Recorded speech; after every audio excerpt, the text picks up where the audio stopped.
The city known to criminal history as New York became the birthplace of American organized crime in the early decades of the 19th century in the borough of Manhattan, in the state of New York, in the northeastern United States of America. The site was originally settled as early as the 1620s by the Dutch West India Company, who oversaw the development of a trading post on the southern tip of the island of Manhattan, which they named New Amsterdam. The settlement grew gradually over the decades that followed, so much so that when the British seized control of the territory from the Dutch in 1664 and renamed it New York after the Duke of York, it was already a significant colonial port on the Atlantic coast. As the United States developed economically and demographically in the late 18th century and throughout the 19th century, so too did New York.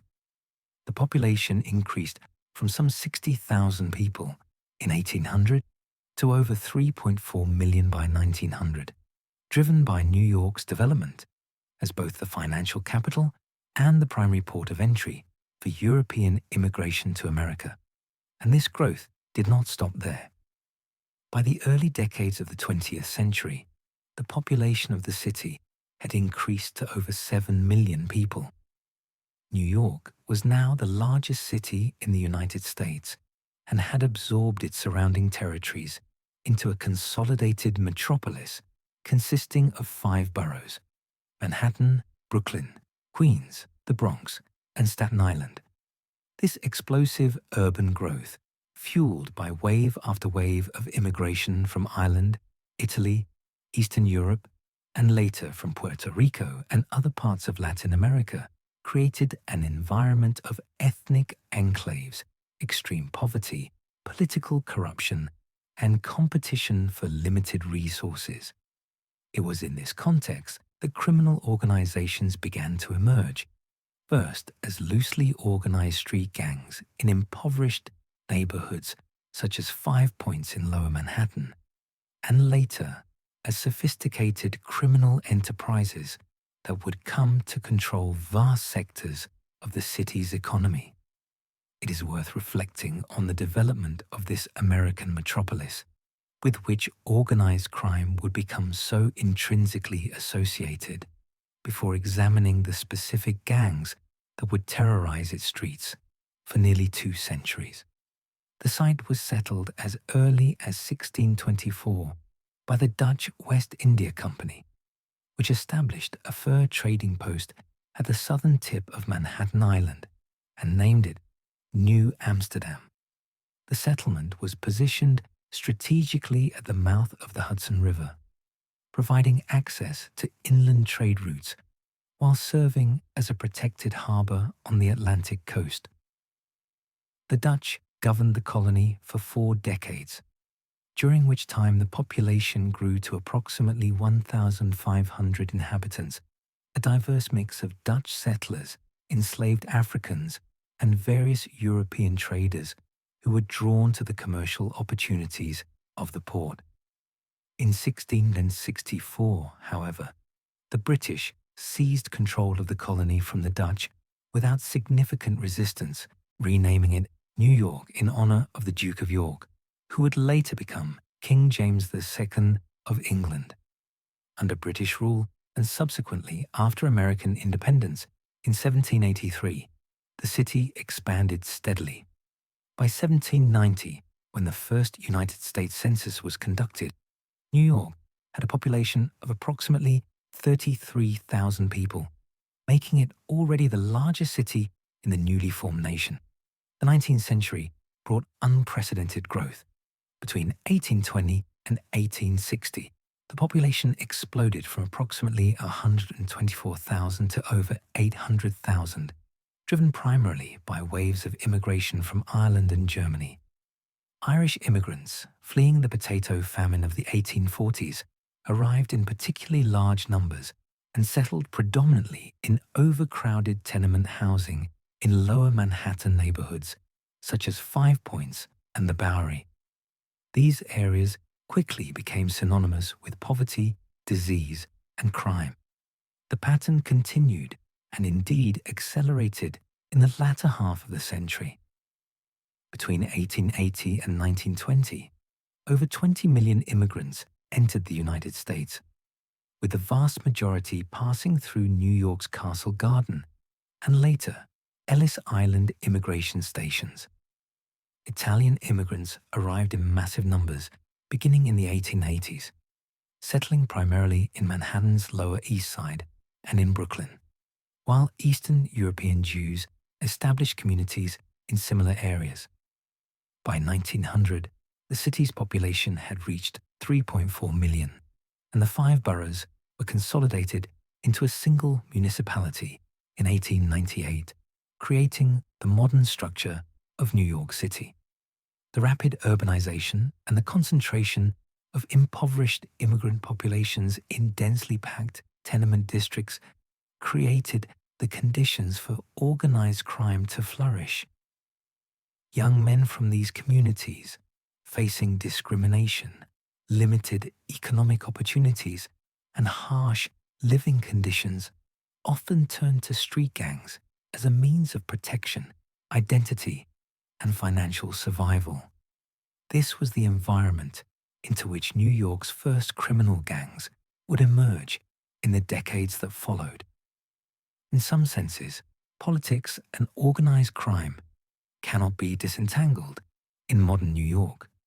The city's political system has been dominated throughout much of its history by political machines and patronage networks which used corruption, bribery, and intimidation to maintain power, and has always been scrutinized for its connections to criminal enterprises. Chief among these political organizations was Tammany Hall, officially known as the Society of St. Tammany, or the Columbian Order, a Democratic Party political machine which controlled much of New York City's governance from the 1790s through the 1960s. Tammany Hall operated through a system of ward bosses who provided services, jobs, and assistance to immigrant communities in exchange for votes and political loyalty. But this system was thoroughly corrupt and deeply intertwined with the city's criminal underworld. Early on, Tammany Hall's power was concerned primarily with controlling city contracts, patronage jobs, and municipal services. But as the city grew and as criminal enterprises became more lucrative, the political machine increasingly collaborated with gang leaders and criminal operators who paid bribes to police and politicians in exchange for protection from prosecution. And often, during these decades, Tammany bosses would directly employ gang members to intimidate voters, stuff ballot boxes, and assault political opponents, creating a symbiotic relationship between organized crime and political power. The result of this was a city with endemic corruption and selective law enforcement, where criminal gangs could operate with relative impunity as long as they maintained their political connections and paid the requisite bribes. But the economic conditions facing immigrant communities made gang membership attractive for reasons beyond political protection. The vast majority of Irish, Italian, and Jewish immigrants who arrived in New York between 1840 and 1920 faced severe discrimination in employment, were forced to live in overcrowded and unsanitary tenement housing, and had access to few legitimate economic opportunities. Young men from these communities often turned to criminal enterprises as a means of survival and advancement in a society that offered them little else. Modern New York's gang culture can largely be traced to these 19th century conditions. When ethnic street gangs first emerged in neighborhoods such as Five Points, the Bowery, and the Lower East Side as both protective associations and criminal enterprises. However, it was a specific political development in the 20th century which transformed these street gangs into sophisticated and wealthy criminal organizations. On the 16th of January 1920, the 18th Amendment to the United States Constitution went into effect, prohibiting the manufacture, sale, and transportation of alcoholic beverages throughout the country. This period, known as Prohibition, which lasted until the 5th of December 1933, when the 21st Amendment repealed it, created an enormous illegal market for alcohol and provided criminal gangs with unprecedented opportunities for profit.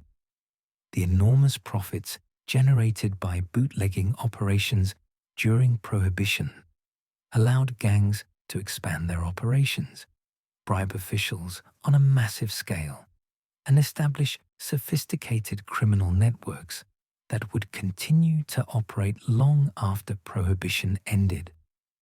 And these gangs were soon effectively in control of large sectors of New York's economy, including the distribution of alcohol, labor unions, construction, garbage collection, and the waterfront. All of this was happening as demand for illegal narcotics was also beginning to increase in the United States in the 1920s and 1930s, initially focused on heroin, and later expanding dramatically to include cocaine, marijuana, and other substances in the decades that followed.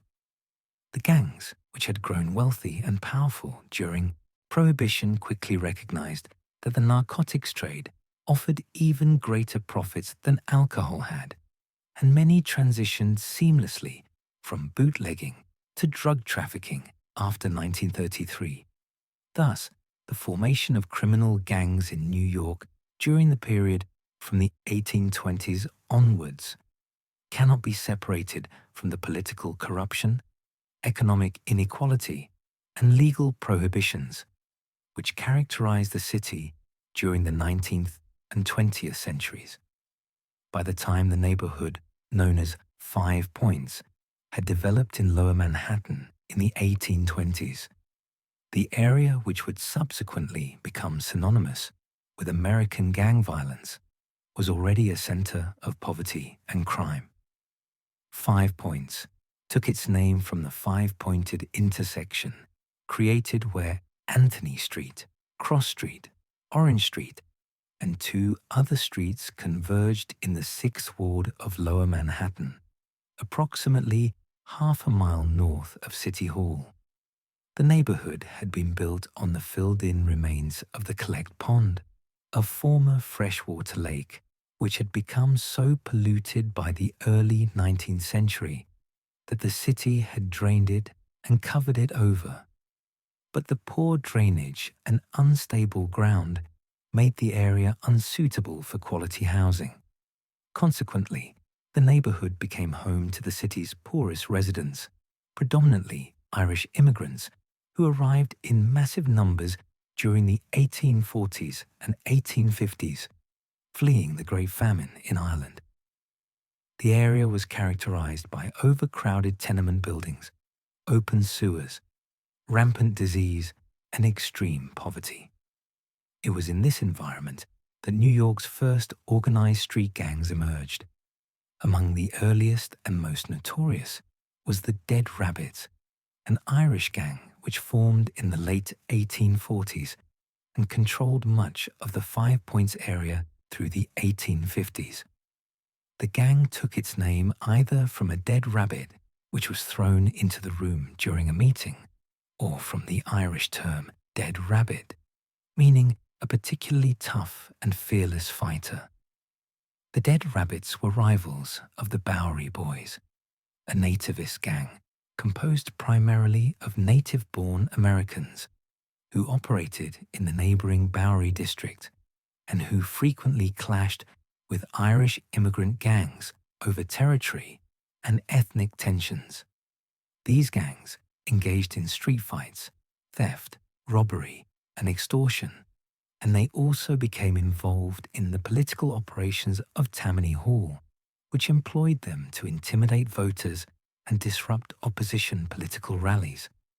The violence escalated dramatically during the New York draft riots in July 1863, when Irish immigrants, angered by new conscription laws for the Civil War, which allowed wealthy men to pay for substitutes, rioted for 4 days in the largest civil insurrection in American history. The riots resulted in approximately 120 deaths and extensive property damage throughout Lower Manhattan. These early gangs established patterns of territorial control, ethnic identity, and violence that would characterize New York's criminal underworld for the next century and a half. However, it was not until the early 20th century that New York's gangs would transition from street brawlers to sophisticated criminal enterprises. It was in the 1920s, shortly after the implementation of Prohibition, that New York's gangs first became involved in the enormously profitable business of illegal alcohol distribution when they were brought into the trade by the opportunities created by the 18th Amendment to the United States Constitution. Prohibition had been something of a social reform movement in the United States in the late 19th and early 20th centuries, with various temperance organizations lobbying to ban alcohol consumption. But when it finally became law on the 16th of January 1920, it immediately created a massive illegal market. New York, with its large population, substantial wealth, and thousands of bars, restaurants, and nightclubs, became one of the most lucrative markets for bootlegged alcohol in the entire country. Criminal gangs quickly recognized the opportunity and moved to control the importation, distribution, and sale of illegal liquor. At first, the business was dominated by various Irish gangs, which had operated in the city since the 19th century. But increasingly, the real money and power shifted to Italian and Jewish criminal organizations, which had begun to emerge in the early decades of the 20th century. Among the Italian gangs, 2 factions came to dominate. The first was led by Giuseppe Masseria, known as Joe the Boss, who controlled operations in Lower Manhattan and Brooklyn. Masseria had been born in Sicily in 1886 and had immigrated to New York in 1903, where he became involved in extortion and theft before moving into bootlegging during Prohibition. The second faction was led by Salvatore Maranzano, another Sicilian immigrant who arrived in New York in 1925 and quickly established control over operations in the Bronx and parts of Manhattan. Working in association with these Italian organizations were several prominent Jewish gangsters, most notably Meyer Lansky and Benjamin Siegel, known as Bugsy Siegel, who operated bootlegging and gambling operations, and who would later become instrumental in establishing organized crime operations in Las Vegas. Lansky, born Meyer Sucholiansky, in what is now Belarus in 1902, had immigrated to New York with his family in 1911 and had begun his criminal career in his teenage years on the Lower East Side. Before long, tensions between the Masseria and Maranzano factions escalated into open warfare. Between 1929 and 1931, the 2 sides engaged in what became known as the Castellamarese War, named after the town of Castellammare del Golfo in Sicily, from which Maranzano and many of his associates originated. The conflict resulted in dozens of deaths before ending on the 15th of April 1931, when Masseria was assassinated in a Coney Island restaurant, shot multiple times by gunmen, which included Charles Luciano, one of Masseria's own lieutenants who had switched sides to Maranzano. And little did they know it at the time, that these gangsters had fashioned the beginnings of what became known as the American Mafia. The American Mafia was almost over before it ever really got going. In September 1931, just 5 months after the assassination of Joe Masseria, Salvatore Maranzano, who had emerged as the victor of the Castellamarese War and had proclaimed himself the boss of all bosses, was himself murdered in his Manhattan office by a group of gunmen sent by Charles Luciano, who was born Salvatore Lucania in Sicily in 1897 and who had immigrated to New York with his family in 1906. Luciano had recognized that Maranzano's old-world Sicilian approach to organized crime, with its rigid hierarchies and ethnic exclusivity, was unsuitable for the American context, and so he moved quickly to reorganize the Italian-American gangs of New York into a more flexible and profitable structure. In the aftermath of Maranzano's death, Luciano oversaw the establishment of what became known as the Five Families, a structure which divided control of New York's Italian-American organized crime operations among 5 distinct criminal organizations, each with its own leadership and territory, but all cooperating through a ruling body known as the Commission. The 5 organizations were established as follows. The first was the family which would later be known as the Bonanno family, originally led by Joseph Bonanno, who was born Giuseppe Carlo Bonanno in Sicily in 1905 and who had arrived in New York in 1924. Bonanno's organization controlled operations in Brooklyn, particularly in the neighborhoods of Williamsburg and Bushwick, as well as parts of Queens and the Bronx, and focused on bookmaking, loan sharking, and narcotics trafficking. The second was the family which would later become known as the Colombo family, originally led by Joseph Profaci, who was born Giuseppe Profaci in Sicily in 1897 and who had immigrated to New York in 1921. Profaci's organization controlled much of southern Brooklyn, including the neighborhoods of Carroll Gardens, Red Hook, and Bensonhurst, and was heavily involved in the olive oil importing business, as well as traditional racketeering activities. The third was the family which would later be known as the Gambino family, originally led by Vincent Mangano, who was born Vincenzo Mangano in Sicily in 1888 and who had arrived in New York around 1922. Mangano's organization controlled the Brooklyn waterfront and was deeply involved in the longshoremen's unions and in cargo theft and extortion at the docks. The fourth family was originally controlled by Charles Luciano himself and operated in Manhattan, with particular influence in the garment district, the docks on the west side, and various nightclubs and restaurants throughout the city. This family would later become known as the Genovese family after Vito Genovese, one of Luciano's top lieutenants. The fifth family was led by Gaetano Galliano, who was known as Tommy Galliano, and who controlled operations in the Bronx and in parts of Manhattan, particularly in East Harlem. This family would later become known as the Lucchese family after Thomas Lucchese took control in the 1950s.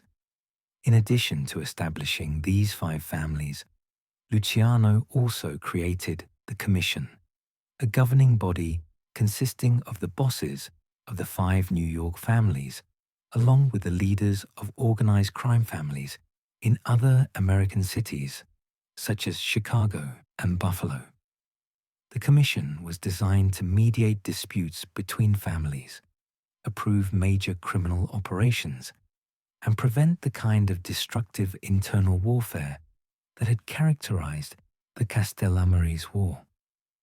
The system worked remarkably well. Each family maintained its own territory and operations, while cooperating on larger ventures and respecting boundaries established by the Commission. Moreover, Luciano encouraged collaboration with Jewish gangsters such as Meyer Lansky, who handled much of the financial operations for the Italian families, managing investments, establishing money laundering operations, and developing gambling enterprises in various states. The end of Prohibition in 1933 forced the families to diversify their operations. They moved aggressively into labor racketeering, establishing control over numerous unions including the longshoremen, teamsters, garment workers, and construction trades. They also expanded into garbage collection, where they established cartels that divided up contracts and fixed prices, and into construction, where they extorted contractors and controlled the supply of concrete and other materials. Narcotics trafficking, particularly heroin, became increasingly important, despite official prohibitions against drug dealing, which some family bosses maintained, but which were widely ignored in practice. The five families structure, established in 1931, would govern New York's organized crime landscape for the next 5 decades, generating enormous wealth and establishing the American Mafia as the dominant criminal force in the city. At this stage, the five families benefited from their relative anonymity by comparison with their later infamy following the revelations of informants and major prosecutions in the 1960s and beyond. Throughout the 1940s and 1950s, the families operated largely in the shadows, bribing police officers, judges, and politicians to avoid prosecution, while systematically infiltrating legitimate industries and labor unions to expand their operations and launder their profits. The family's influence over labor unions became particularly extensive. The International Longshoremen's Association, which controlled the docks in Manhattan, Brooklyn, and New Jersey, was thoroughly corrupted by the Gambino and Genovese families, who used their control to extort shipping companies, steal cargo, and manage extensive loan sharking operations among dock workers. Similarly, the Teamsters Union, which represented truck drivers and warehouse workers, came under mob influence, as did the Hotel Employees and Restaurant Employees Union, the Laborers' International Union, and numerous locals of the International Ladies Garment Workers Union. This infiltration of unions provided the families with enormous power and profits. They could call strikes to extort businesses, place mob associates in no-show jobs with union salaries, and control entire industries by threatening labor disruptions. The construction industry in New York became almost entirely dependent on mob approval, with the families controlling the concrete suppliers and demanding payoffs from every major construction project in the city. The wealth generated by these operations was staggering. By the 1950s, the five families were collectively generating revenues estimated at several $100 million annually, sums which would amount to billions of dollars in today's money when adjusted for inflation. The families had also expanded their gambling operations significantly, establishing bookmaking networks throughout the city and operating numerous illegal casinos in Manhattan and elsewhere. However, on the 14th of November 1957, an event occurred which would begin to expose the extent of organized crime in America.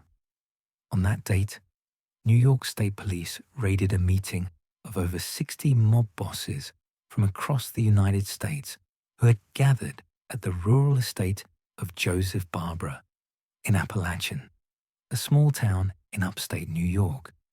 The Appalachian meeting, as it became known, had been called to discuss various mob business, including disputes over territories and the heroin trade. But the police raid forced many of the attendees to flee through the surrounding woods, leading to numerous arrests and widespread media coverage. The Appalachian incident shocked the American public and forced federal authorities to acknowledge the existence of a national organized crime network.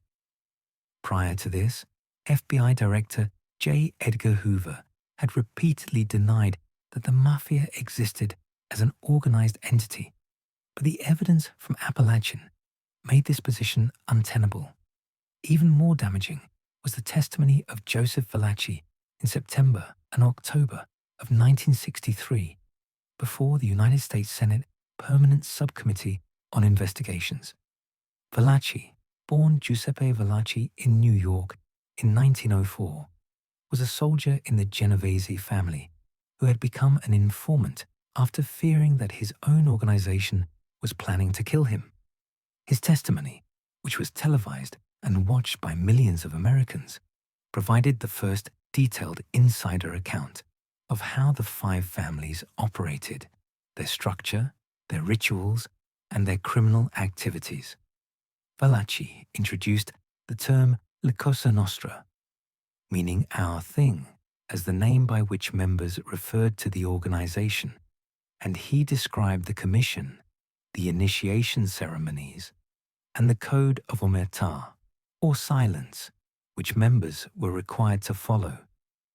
Despite these exposures, the five families continued to prosper throughout the 1960s and into the 1970s.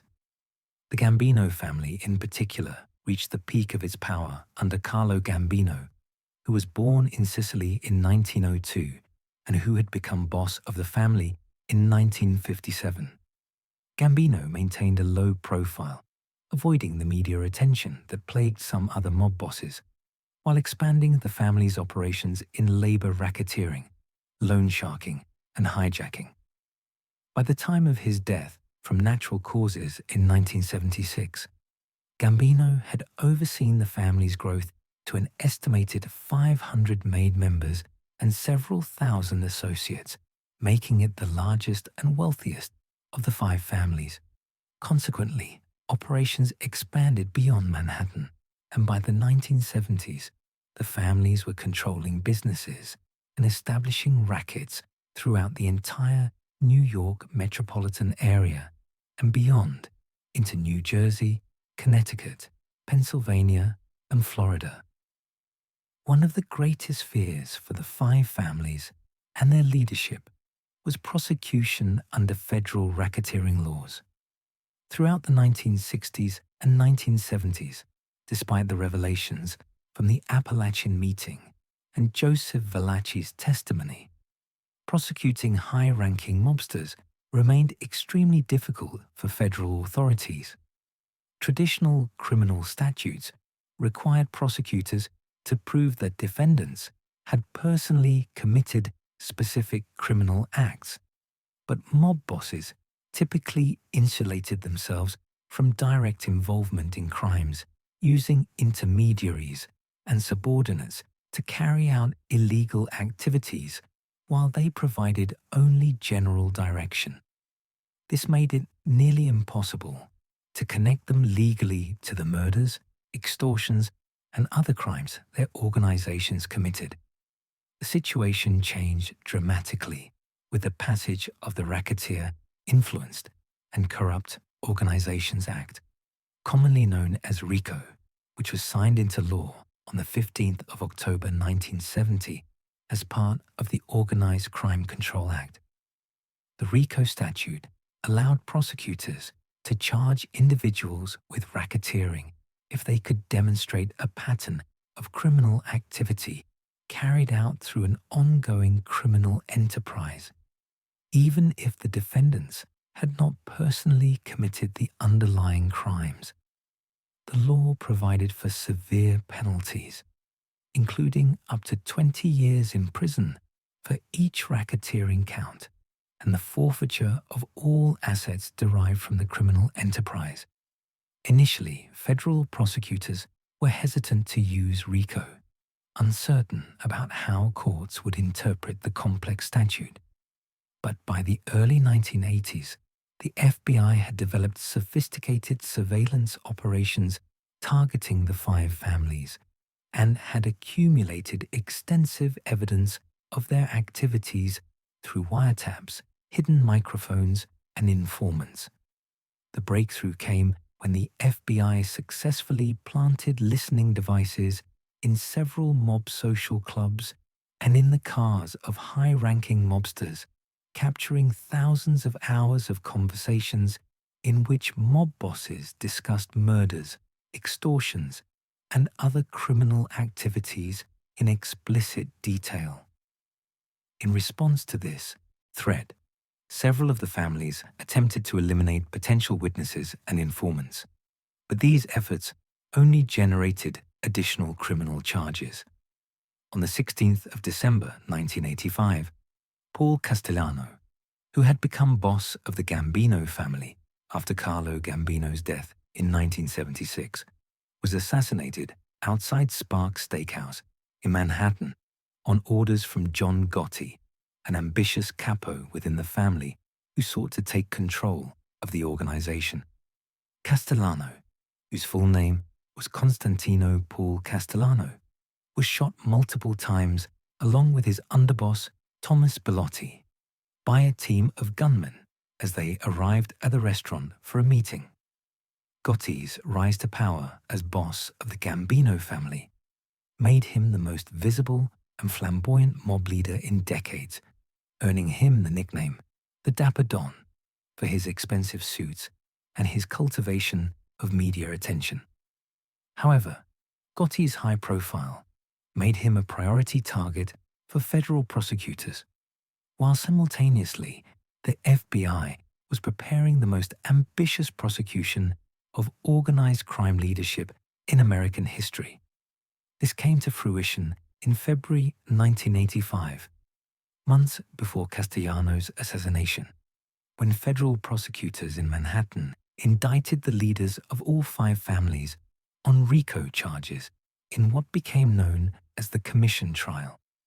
The defendants included Anthony Salerno, the front boss of the Genovese family, Carmine Persico, boss of the Colombo family, Anthony Corallo, boss of the Lucchese family, and several other high-ranking members of the commission. The trial, which began in September 1986, presented extensive evidence from FBI surveillance demonstrating that the defendants had jointly operated a criminal enterprise that controlled labor unions, engaged in bid rigging in the construction industry, and ordered numerous murders. On the 19th of November 1986, after 5 days of deliberation, the jury convicted all 8 defendants on all counts. The bosses received sentences ranging from 40 years to 100 years in prison, effectively removing the entire leadership structure of the five families' ruling commission. The convictions were upheld on appeal and established RICO as a devastatingly effective tool against organized crime. Meanwhile, John Gotti faced multiple prosecutions in the late 1980s and early 1990s. He was acquitted in 3 separate trials between 1986 and 1990, earning him another nickname, the Teflon Don. But federal authorities continued their pursuit. The breakthrough came when the FBI managed to turn Salvatore Gravano, known as Sammy the Bull, who was Gotti's underboss and one of the most powerful members of the Gambino family. Gravano's decision to cooperate and testify against Gotti was unprecedented, as he was the highest-ranking mobster ever to become a government witness. In April 1992, Gotti was convicted of murder, racketeering, and numerous other charges based largely on Gravano's testimony and on FBI recordings, and he was sentenced to life in prison without the possibility of parole. He died in prison in 2002. The massive prosecutions of the 1980s and 1990s effectively dismantled much of the five families' power structure, with dozens of bosses, underbosses, and capos convicted and sentenced to lengthy prison terms. Moreover, the Witness Protection Program encouraged numerous mobsters to cooperate with authorities, breaking the code of omertà and providing prosecutors with insider testimony that made convictions far easier to obtain. By the early 1970s, as the Italian-American organized crime families were facing increased federal scrutiny, new criminal organizations had begun to emerge in the African-American and Latino neighborhoods of New York. These groups had different origins and operated with different structures from the traditional mafia families, but they quickly established themselves as major players in the city's criminal underworld, particularly in the drug trade, which was becoming increasingly lucrative.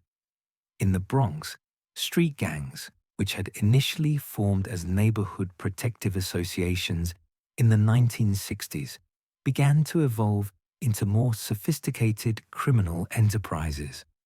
The Black Spades, which was founded around 1968 in the Bronxdale neighborhood of the Bronx, grew to become one of the largest African-American gangs in the city, with membership estimated at over 5,000 at its peak in the mid-1970s. The gang controlled territory throughout the South Bronx and engaged in robbery, assault, and drug dealing, while also establishing chapters in other boroughs. Other Bronx gangs included the Savage Skulls, the Savage Nomads, and numerous smaller organizations which divided the borough into contested territories marked by frequent violence. Similarly, Latino gangs emerged in Puerto Rican and Dominican neighborhoods throughout the city. The Latin Kings, which had originally been founded in Chicago in the 1940s, established its first New York chapter in the 1980s and quickly expanded throughout Brooklyn, the Bronx, and Queens. The organization adopted a more formal structure than many street gangs, with a hierarchy, written constitution, and elaborate initiation rituals, and it claimed to be a cultural organization protecting Latino communities, though it was extensively involved in drug trafficking and violent crime. In Harlem, meanwhile, African-American drug dealers had begun to challenge the Italian mafia's control of the heroin trade.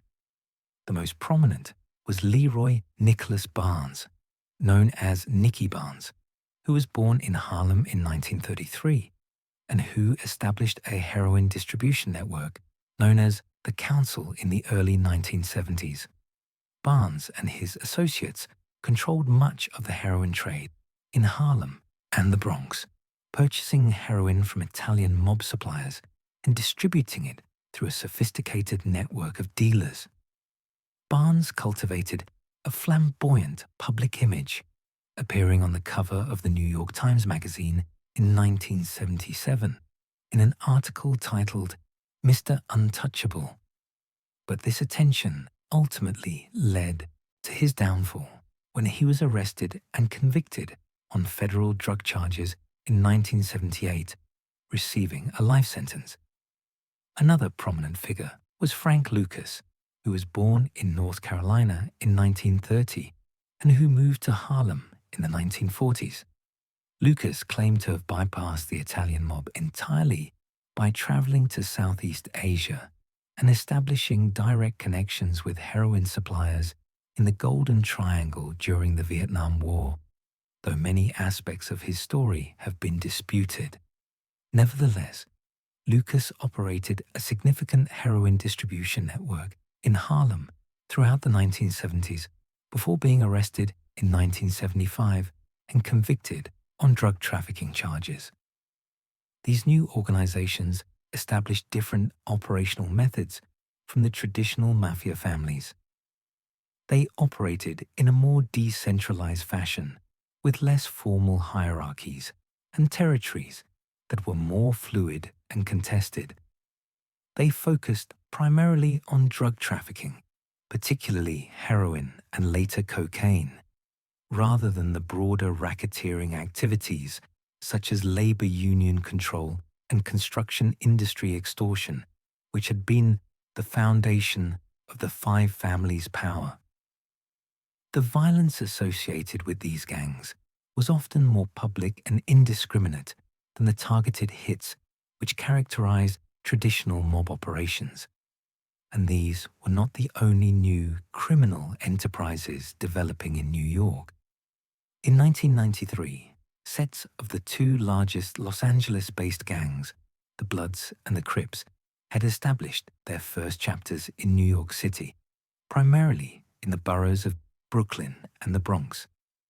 The Bloods had been founded in Los Angeles in 1972 as a coalition of smaller gangs uniting against the Crips, which had been established in 1969 by Raymond Washington and Stanley Williams in south-central Los Angeles. Both organizations had grown to dominate the Los Angeles gang landscape throughout the 1980s, and by the early 1990s, individual sets, or local chapters, of both gangs had begun to spread to other American cities. The expansion into New York was driven largely by the crack cocaine trade, as Los Angeles gang members who had relocated to New York to establish new drug markets brought their gang affiliations with them and began recruiting local members. The structure of sets allowed for significant local autonomy, with each set operating semi-independently while claiming affiliation with the broader Blood or Crip identity and adopting the associated colors, hand signs, and symbolism. In Brooklyn, several Crip sets established themselves in neighborhoods such as East Flatbush, Crown Heights, and Brownsville, areas which had high poverty rates and existing drug markets that the new arrivals sought to control. These sets engaged in conflicts not only with Blood sets, but also with established local gangs, which resented the intrusion of West Coast organizations into their territories. Blood sets proliferated even more extensively than Crip sets in New York. Among the most notorious was Sex Money Murder, which was established in the Soundview section of the Bronx, and which became known for particularly brutal violence in establishing and defending its drug-selling territory. The set grew to include hundreds of members and established a hierarchical structure with clear leadership and defined roles for members. Another prominent Blood set was the Nine Trey Gangsters, which operated initially in Harlem and later expanded into other boroughs, becoming one of the largest and most violent Blood sets in the city. The arrival of Bloods and Crips fundamentally altered the gang landscape in New York. The sets adopted more visible markers of gang affiliation than had been customary among New York gangs, with members wearing red for Bloods or blue for Crips, and using specific hand signs and graffiti to mark territory. The violence associated with the sets was extensive, with frequent shootings over disputes about drug territories, perceived disrespect, and conflicts between rival sets. For the next several years, sets of the Bloods and Crips proliferated throughout New York's boroughs, with estimates suggesting that by the late 1990s, there were over 100 distinct sets operating in the city, with total membership in the thousands. The sets had established themselves as major players in the city's drug trade, particularly in crack cocaine, and later in powder cocaine and marijuana distribution. All of this was happening as demand for crack cocaine, a smokable form of cocaine, was surging in New York in the mid-1980s and into the 1990s. Crack cocaine had first appeared in American cities around 1984 and 1985, developed as a cheaper and more potent alternative to powder cocaine. The drug was produced by cooking powder cocaine with baking soda or ammonia to create solid crystals which could be smoked, producing an intense but short-lived high that was highly addictive. The relatively low price of individual crack rocks, which could be purchased for as little as $5 or $10, made the drug accessible to poor communities in a way that powder cocaine, which typically sold for $50 to $100 per gram, was not. The introduction of crack transformed the drug trade in New York. The established heroin markets, which had been controlled by older dealers, gave way to a new generation of young crack dealers, many of them teenagers, who operated on street corners and in crack houses throughout the city's poorest neighborhoods. The competition for these lucrative markets generated unprecedented levels of violence as rival gangs and dealers fought for control of territory, leading to frequent shootings and murders. In Queens, one of the most sophisticated crack distribution operations was run by Kenneth McGriff, known as Supreme, and his organization, the Supreme Team. McGriff, who was born in Queens in 1960, had established a highly organized drug trafficking network based in the Baisley Park houses and other public housing projects in South Jamaica, Queens, by the mid-1980s. The Supreme Team controlled crack distribution throughout a significant portion of southeastern Queens, employing dozens of street-level dealers and enforcers and generating estimated revenues of over $200,000 per day at the peak of operations. The organization was known for its extreme violence, murdering rivals, witnesses, and even its own members who were suspected of cooperating with police or stealing from the organization. Jamaican criminal organizations, known as POSs, also became heavily involved in the New York crack trade during this period. Groups such as the Shower Posse and the Spangler Posse, which had originated in Kingston, Jamaica, established operations in Brooklyn and the Bronx and brought with them a reputation for brutal violence. The posses were organized around leaders from specific neighborhoods in Kingston, and they maintained connections to Jamaica while establishing crack distribution networks in New York. The profits from crack dealing were substantial, but the violence it generated was devastating to the communities where it was sold. Young dealers, many of them in their teens or early 20s, acquired guns in large numbers to protect their territories and their product, and they showed little hesitation in using them. Drive-by shootings became common, as did public executions of rivals and suspected informants. The violence was not carefully targeted in the manner of traditional mob hits, but rather was often reckless and indiscriminate, resulting in numerous innocent bystanders being shot and killed. The crack epidemic also created a new class of addicts whose desperate need for the drug led to waves of robberies, burglaries, and other property crimes throughout the city. Crack houses, where users would congregate to purchase and smoke the drug, proliferated in abandoned buildings and apartments in the poorest neighborhoods, further destabilizing communities already suffering from poverty, unemployment, and disinvestment. Thus, the crack trade in New York during the period from the mid-1980s through the 1990s cannot be separated from the explosion of gang violence that characterized the city during this era.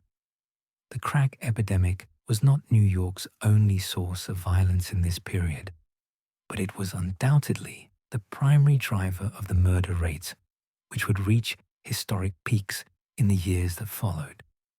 By the end of the 1980s and into the early 1990s, New York had become one of the most dangerous cities in America to live in when measured according to violent incidents and the number of homicides being committed. In 1990 alone, for instance, there were 2,245 murders committed in New York City, the highest number in the city's recorded history.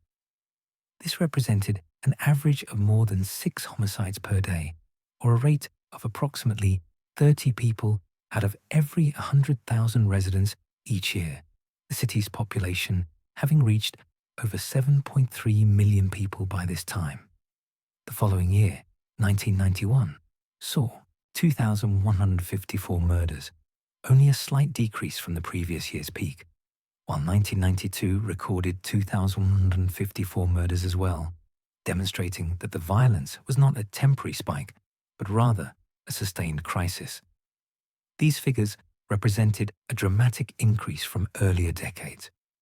In 1960, for comparison, there had been 482 murders in New York, a rate of approximately 6 per 100,000 residents. The murder rate had therefore increased fivefold over the 3 decades between 1960 and 1990. The violence was not distributed evenly across the city's 5 boroughs. Brooklyn consistently recorded the highest number of homicides, with over 700 murders annually during the peak years of 1990 through 1992. The Bronx experienced similarly devastating violence, with murder rates per capita that exceeded even Brooklyn's due to the borough's smaller population. Manhattan, despite its concentration of wealth in areas such as the Upper East Side and the Financial District, recorded over 500 murders annually during this period, with the violence concentrated in Harlem, Washington Heights, and the Lower East Side. Queens and Staten Island had lower absolute numbers, but still experienced significant increases in violent crime compared to previous decades. While not all of these homicides were directly attributable to gang activity, law enforcement estimates suggested that gang-related violence, including disputes over drug territories, gang rivalries, and retaliations for perceived disrespect, accounted for a substantial proportion of the total. The New York City Police Department estimated that approximately 1/3 of all murders in the city during this period had some connection to gang activity or drug trafficking, though this figure may have been conservative given the difficulty of definitively establishing gang connections in many cases.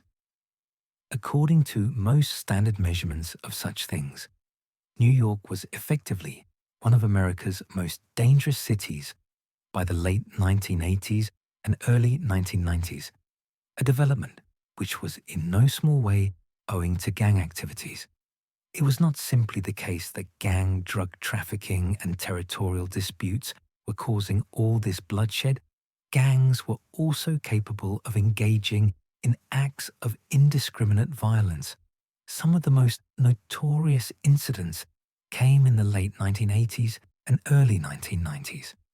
On the 26th of August 1988, a rookie police officer named Edward Byrne was sitting in his patrol car, providing security outside the home of a witness in South Jamaica, Queens, when 4 members of the B-Boss gang approached the vehicle and shot him 5 times in the head, killing him instantly. The murder had been ordered by Howard Mason, a drug dealer who wanted to send a message to the police to stop interfering with his crack cocaine operations in the neighborhood. Byrne, whose full name was Edward Robert Byrne, was 22 years old and had been on the police force for only 6 months. His assassination shocked the city and led to massive protests and calls for increased law enforcement action against gangs.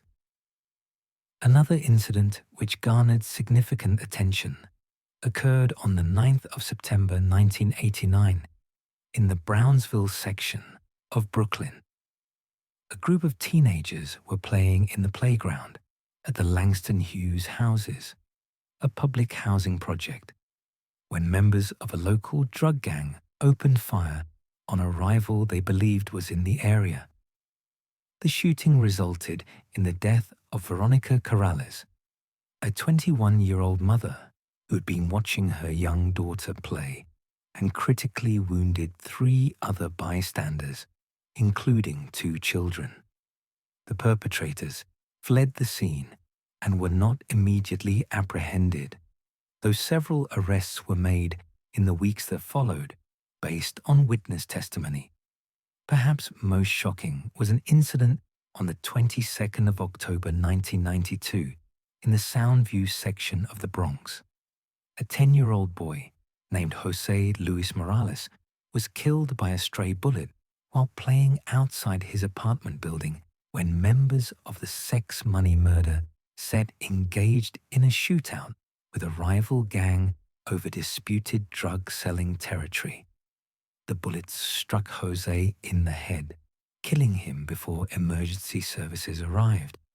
His death became a rallying point for community activists and religious leaders who organized marches and protests demanding that authorities take more aggressive action to combat gang violence.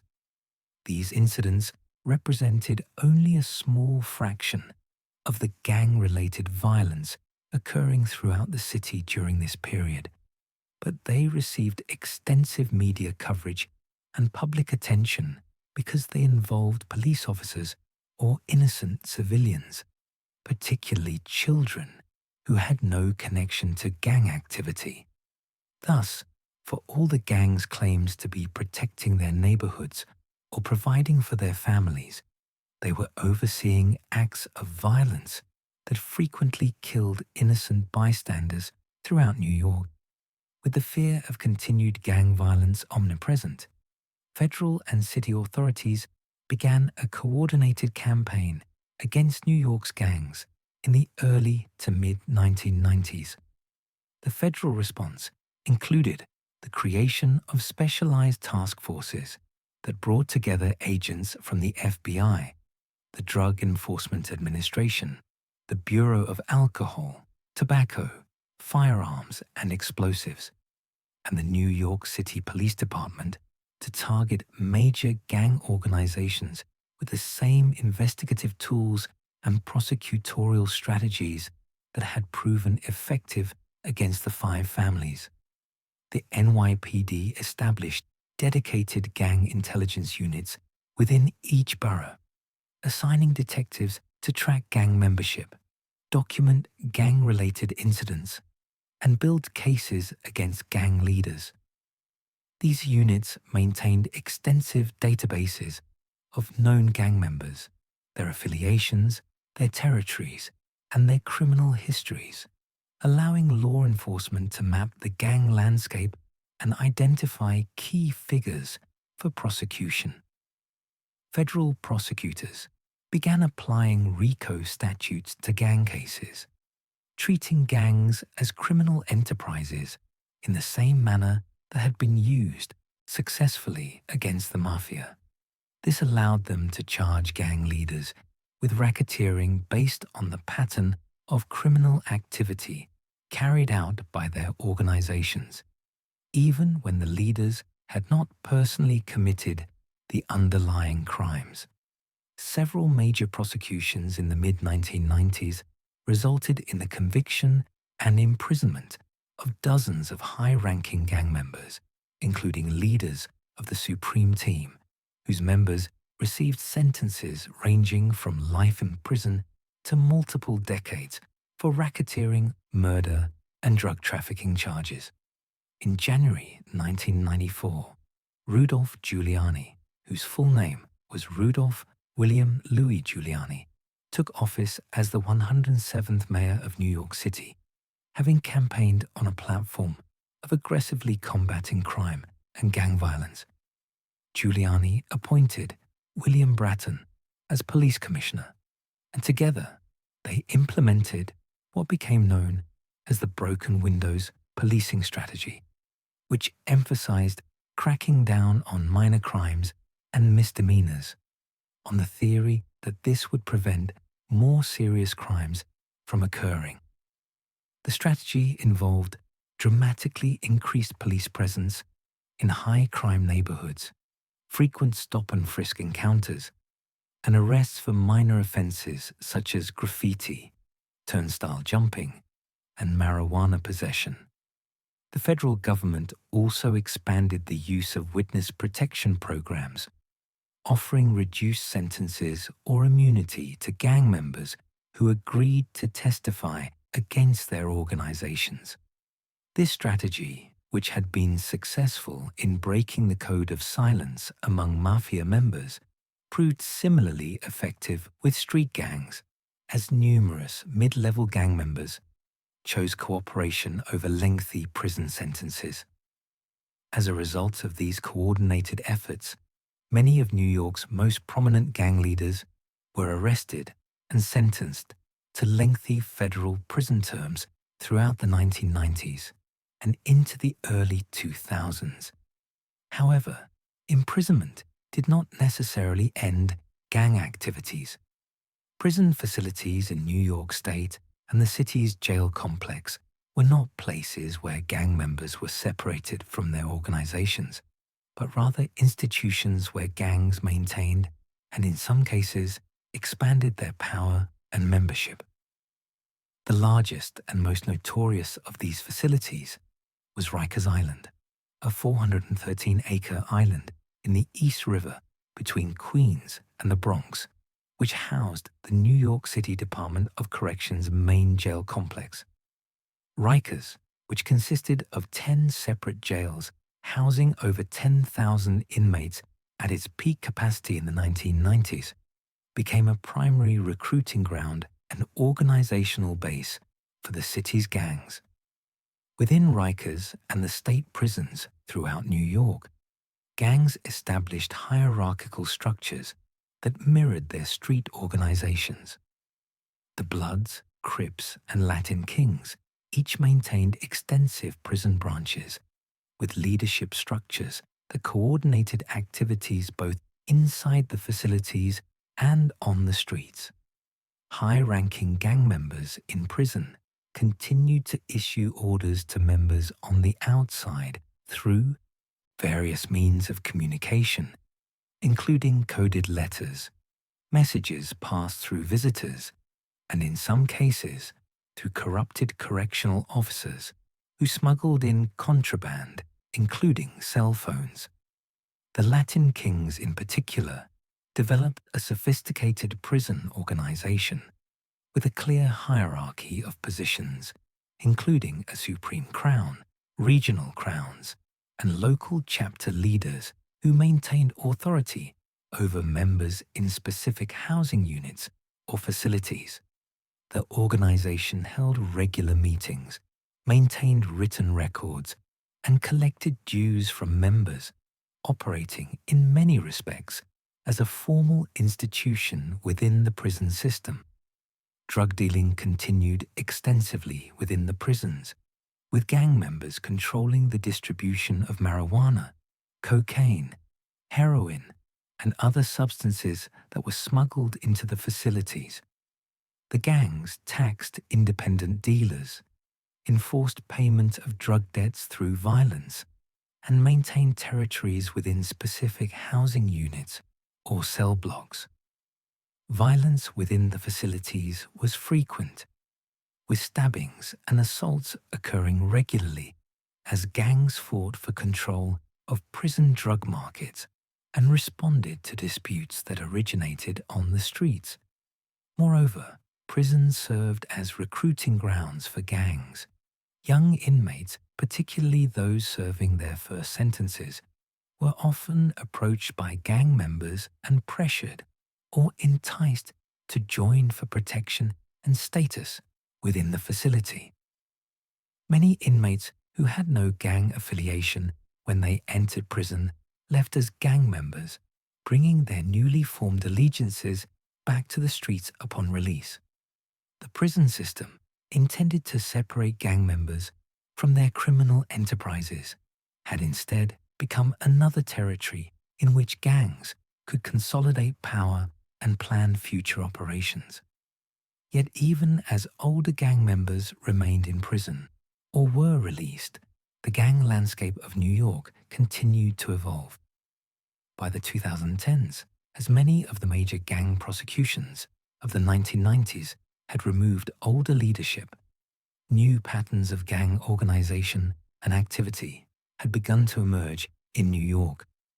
The traditional gang structures with clear hierarchies and defined territories began to fragment into smaller, more loosely organized crews, often consisting of teenagers and young adults from specific housing projects or even individual blocks who claimed gang affiliations but operated with significant autonomy from any larger organizational structure. The most significant change in gang culture during this period was the role of social media. Platforms such as Instagram, Twitter, and YouTube became central to how gangs operated, recruited members, and conducted conflicts with rivals. Gang members posted videos and photographs flaunting money, guns, and drugs, while also using social media to disrespect rivals through posts that mocked dead enemies or challenged other gangs to violence. This phenomenon, sometimes referred to as cyberbanging, meant that disputes which previously might have remained localized could now escalate rapidly as disrespectful posts were viewed by thousands of people and demanded responses to maintain status and reputation. Simultaneously, a new musical genre, known as drill music, emerged as a dominant cultural force in gang-afflicted neighborhoods. Drill had originated in Chicago in the early 2010s, characterized by dark, aggressive lyrics that described gang violence, drug dealing, and conflicts with rivals in explicit detail, set to ominous, minimalist beats. The genre was adopted by young rappers in Brooklyn and the Bronx beginning around 2015, who created a distinctly New York variant that reflected the city's gang landscape. Brooklyn drill in particular became closely associated with gang activity, as many of the most prominent drill rappers were active gang members who used their music to chronicle their involvement in violence and to disrespect rival gangs. The music videos for drill songs often featured dozens of young men, many of them minors, displaying gang signs, brandishing firearms, and making explicit threats against rivals. Law enforcement officials noted that numerous shootings and murders could be directly traced to disputes that originated in drill music lyrics or social media posts about drill rappers. One of the most commercially successful Brooklyn drill artists was Bashar Baraka Jackson, known professionally as Pop Smoke, who was born in Brooklyn in 1999 and who rose to prominence in 2019 with songs that achieved mainstream success while maintaining explicit gang content. Pop Smoke was affiliated with the Crips, and his music frequently referenced his gang involvement and conflicts with rival gangs. His success demonstrated that drill music had transcended its origins as hyperlocal gang music to become a commercially viable genre with mainstream appeal. The average age of gang members involved in drill-related violence was notably younger than in previous eras, with many participants in their mid to late teens. The combination of social media visibility and drill music created intense pressure on young gang members to prove their reputations through violence, as any perceived disrespect or challenge that was not answered could result in loss of status both online and in their neighborhoods. Moreover, the public nature of these conflicts meant that disputes were witnessed by large audiences, making de-escalation more difficult as backing down from a challenge could be seen as weakness.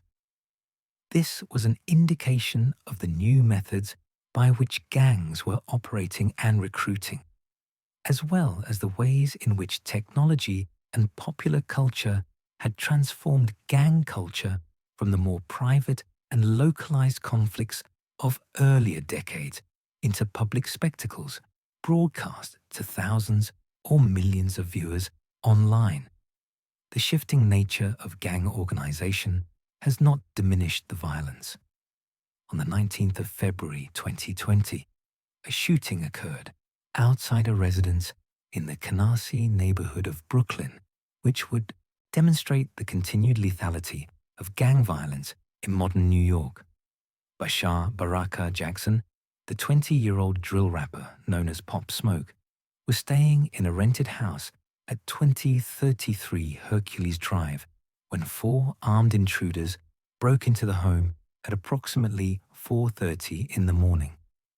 The intruders, who had tracked Jackson's location through social media posts that revealed the address of the house, confronted him during what appeared to be a robbery attempt. Jackson was shot multiple times and was transported to Cedars-Sinai Medical Center, where he was pronounced dead. The murder generated extensive media coverage due to Jackson's fame and the circumstances of the killing. 4 suspects, several of them juveniles at the time of the crime, were subsequently arrested and charged with murder and robbery. The incident highlighted how social media had become a tool not only for gang conflicts, but also for targeting victims, as Jackson had inadvertently revealed his location through Instagram posts showing the house's address on luggage tags and exterior shots of the property. Other incidents continued to demonstrate the ongoing violence. In July 2020, a shooting outside a building in the Prospect Lefferts Gardens neighborhood of Brooklyn resulted in the death of a 1-year-old child who was struck by a stray bullet while sitting in a stroller during a barbecue. The shooting was believed to be gang-related, with the intended target being a member of a rival gang who was present at the gathering. In November 2021, 2 teenagers were shot and killed outside an apartment building in the Bronx in what police identified as a gang-related retaliation for an earlier shooting. These incidents demonstrated that despite decades of law enforcement efforts and changing gang structures, violence remained central to New York's gang culture. In the aftermath of these continued incidents, New York's approach to gang violence has continued to evolve. In the aftermath of the crime wave of the 1980s and 1990s, New York's gang landscape has transformed significantly, though criminal organizations continue to operate throughout the city's 5 boroughs. The traditional 5 families of the Italian-American mafia remain in existence, though they operate at a fraction of their former power and with far less public visibility than in previous decades. The families continue to engage in labor racketeering, loan sharking, illegal gambling, and extortion, but their membership has declined substantially due to continued federal prosecutions and the difficulty of recruiting younger members. The Blood and Crip sets, which established themselves in the 1990s, remain active, though estimates of current membership vary widely. Law enforcement officials estimate that there are dozens of active Blood and Crip sets operating throughout Brooklyn, the Bronx, and Queens, with total membership likely in the thousands.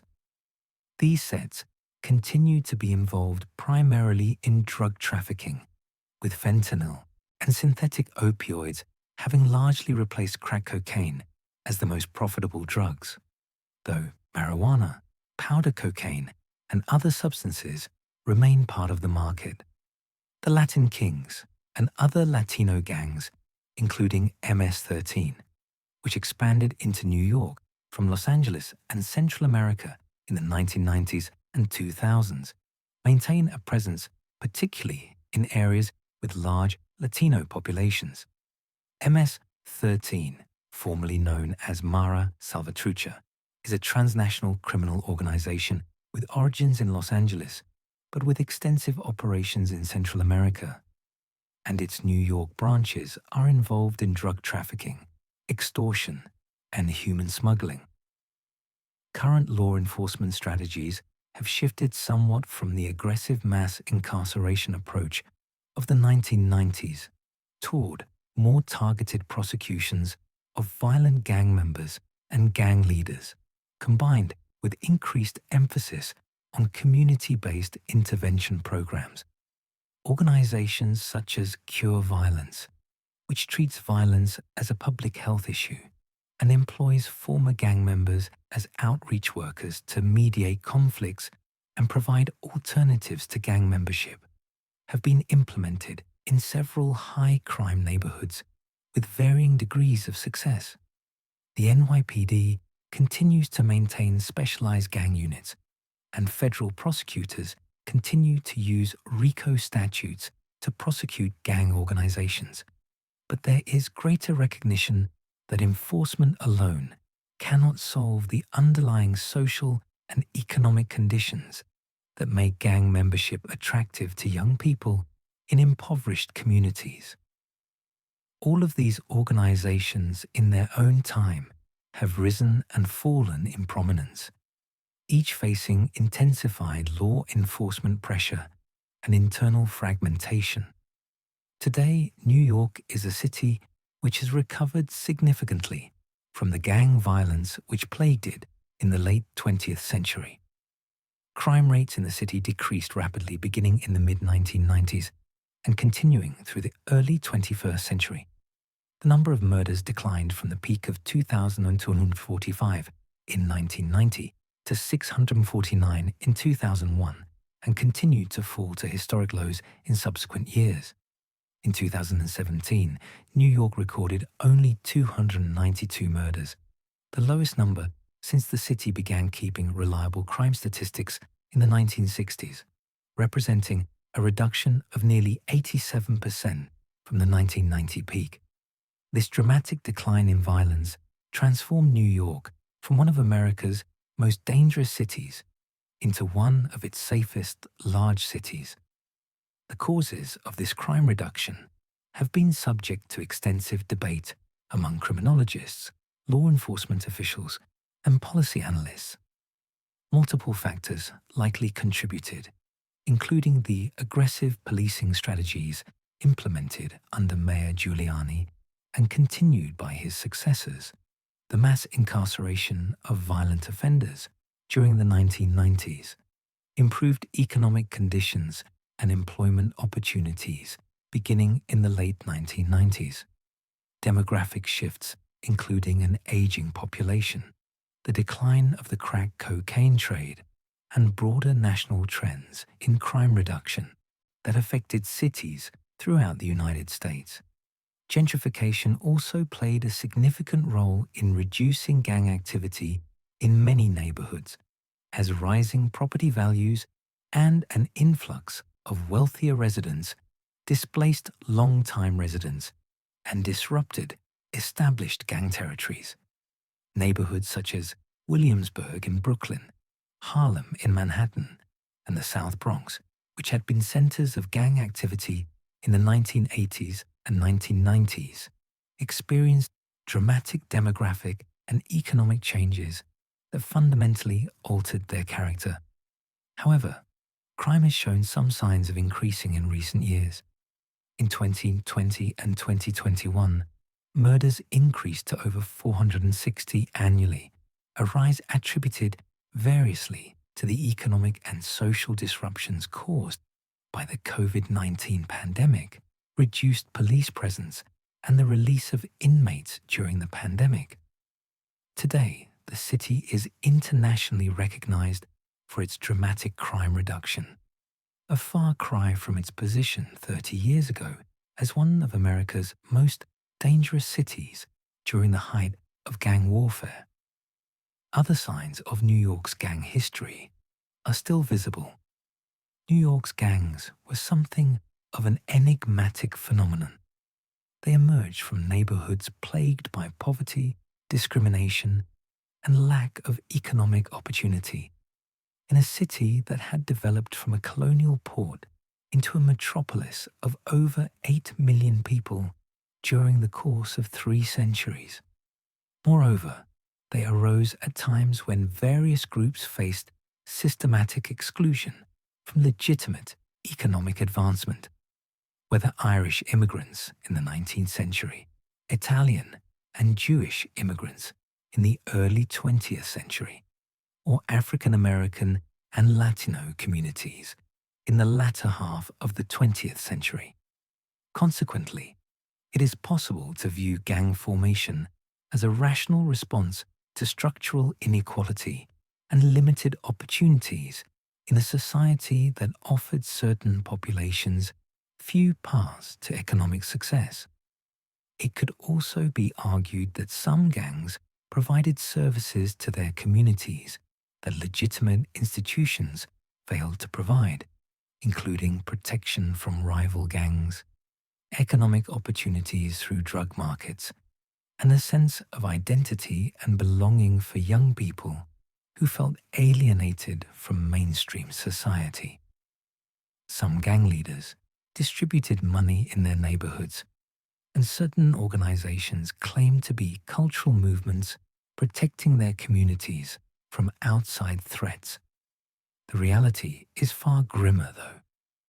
New York's gangs were responsible for tens of thousands of murders over the course of 2 centuries, with the violence reaching its peak in the late 1980s and early 1990s, when over 2,000 people were being killed annually in the city, many of them in gang-related incidents.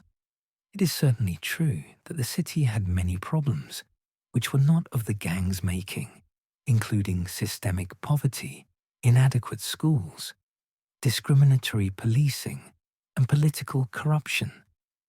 But it was the gangs' increasingly determined engagement in the drug trade and their willingness to use extreme violence to control territories and eliminate rivals, which transformed entire neighborhoods into war zones where children were killed by stray bullets and residents lived in constant fear. Moreover, while some gang leaders might have been willing to distribute portions of their drug profits to community members, they were equally willing to murder scores of people, including innocent bystanders, in pursuit of their criminal enterprises. The crack epidemic of the 1980s and 1990s, fueled by gang distribution networks, devastated communities throughout New York, creating generations of addicts and orphans, while the violence associated with crack markets made vast areas of the city nearly uninhabitable. Consequently, while New York's gangs might have claimed that they were simply products of their environment, or that they were protecting their neighborhoods and providing opportunities where society had failed, the reality was far different. What do you think of New York's criminal gangs? Was the gang phenomenon primarily a result of societal failures and systemic poverty, or were gang members simply criminals who chose violence and profit over the well-being of their communities? Did the massive law enforcement crackdowns of the 1990s solve the problem, or did they merely displace it? And what lessons can be drawn from New York's experience with gang violence for other cities facing similar challenges? Please let us know in the comments section. And in the meantime, thank you very much for watching.